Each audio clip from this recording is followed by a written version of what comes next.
আসসালামু আলাইকুম, স্নেহা কিচেনে আপনাদেরকে স্বাগত জানাচ্ছি। তো আজকে আমি আপনাদের জন্য নিয়ে চলে আসলাম শিং মাছ লাউ দিয়ে রেসিপি। এটা আমি পাতলা ঝোল করব। তো এখানে আমি শিং মাছগুলো ভালো করে পরিষ্কার করে কেটে ধুয়ে নিয়েছি। আর এদিকে আমি লাউটা চাকা চাকা করে কেটে নিয়েছি। তো এবার আমি একটা কড়াইতে কিছুটা তেল দিয়ে দিচ্ছি, দিয়ে দিব পেঁয়াজ। এটাকে ভালো করে নেড়ে চেড়ে নিতে হবে। পেঁয়াজটা 2 মিনিট ভেজে নিয়ে এর মধ্যে আমি একটু পানি অ্যাড করে দিচ্ছি, যাতে করে পেঁয়াজটা পুড়ে না যায়। তো এবার আমি এর মধ্যে হলুদের গুঁড়া, স্বাদমতো লবণ অ্যাড করে দিচ্ছি। আর দিয়ে দিব রসুন বাটা, দিয়ে দিব কয়েকটা কাঁচা ঝাল।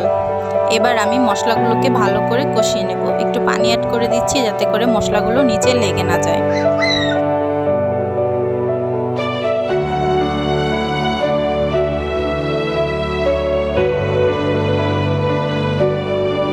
মশলা কষানো হয়ে গেলে এর মধ্যে আমি পরিষ্কার করে কেটে রাখা মাছগুলো দিয়ে দিচ্ছি। এবার এগুলোকেও আমি ভালো করে কষিয়ে নিব। একটু ঢেকে দিচ্ছি, এতে করে মশলাটা মাছের মধ্যে চলে যাবে। 5 মিনিটের মতো আমি ঢেকে কষিয়ে নিয়েছি মাছটাকে। তো এবার আমি আবারও একটু নেড়ে চেড়ে দিচ্ছি। এবার মাছগুলোকে আমি আলাদা একটা পাত্রে তুলে রাখছি। এবার ওই মশলার মধ্যে আমি আগে থেকে কেটে রাখা লাউগুলো দিয়ে দিচ্ছি। এবার এটাকেও ভালো করে কষিয়ে নিতে হবে। বন্ধুরা, আমার রেসিপি যদি আপনাদের ভালো লেগে থাকে তাহলে প্লিজ আমার চ্যানেলটি সাবস্ক্রাইব করবেন, লাইক কমেন্ট শেয়ার করবেন। প্লিজ আপনাদের কাছে রিকোয়েস্ট থাকলো। এবার লাউটাকে কষানোর জন্য আমি একটু ঢেকে দিচ্ছি। এভাবে আমি 5 মিনিট রান্না করে নিব, যাতে করে লাউটা সেদ্ধ হয়ে যায়। এবার ঢাকনাটা উঠিয়ে আমি আবারও ভালো করে নেড়েচেড়ে একটু কষিয়ে নিব।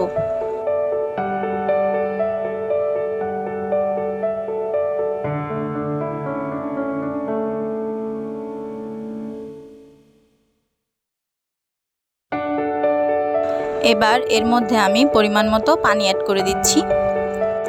যেহেতু শিং মাছের ঝোলটা একটু পাতলা হবে, সেহেতু আমি একটু বেশি পরিমাণে পানি অ্যাড করে দিয়েছি।